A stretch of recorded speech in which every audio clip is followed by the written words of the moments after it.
Hello everybody and welcome to our channel. We continue a series of videos about the comparison of adult Aboriginal cats, or as they are called in their homeland in Tajikistan, Sagi Dahmarda, Sagi Chuponi or Sagi Tochiki, and modern Central Asian shepherds raised in kennels.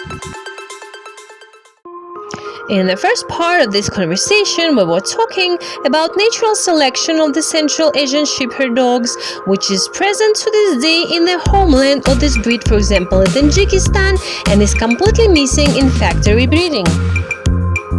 And we also figured out how the mating of Aboriginal Central Asian shepherds and so-called Alabai takes place. You can watch this video by clicking now on the hint or in the card in the upper right corner, or by following the link that we will leave in the description. And now let's talk about the birth itself and the feeding of puppies.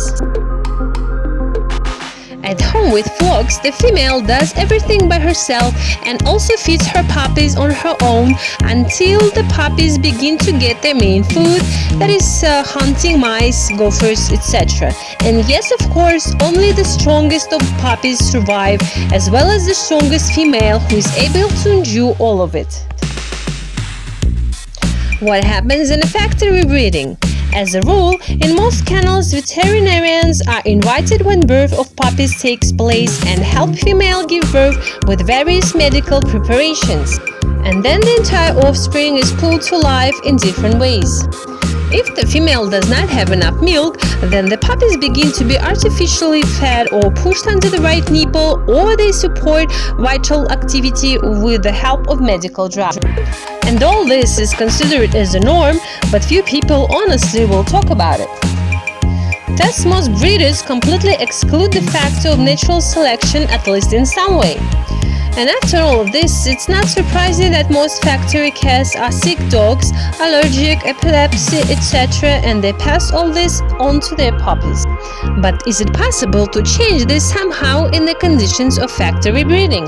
Yes, it is possible, and it is very necessary. For example, we, with our Aboriginal Central Asian shepherds that were exported from the flocks of Tajikistan, never interfere in the process of their mating, puppy birth, as well as feeding puppies for the first month of their life. We have never mated our dogs by force or with the help of instructors for mating, and clearly adhere to the rule: if the dogs are not mating, then the nature has its own reasons and it is not worth interfere with it. Also, if one of the puppies is born weaker and is not viable itself, then we do not help such puppies in any way, and at least in this way we give the opportunity for natural selection to occur where the strongest survives. We urge all breeders to reconsider their views on breeding and remember that only completely healthy animals should get into breeding use who are able to cope with the full biological cycle associated with reproduction themselves and leave behind fully viable and healthy offspring. Dear viewers, we spend a lot of time on the compilation of this material, and we will be glad if you appreciate our work by putting a like and writing a few words in the comments. And don't forget to subscribe so as not to miss the continuation of this conversation.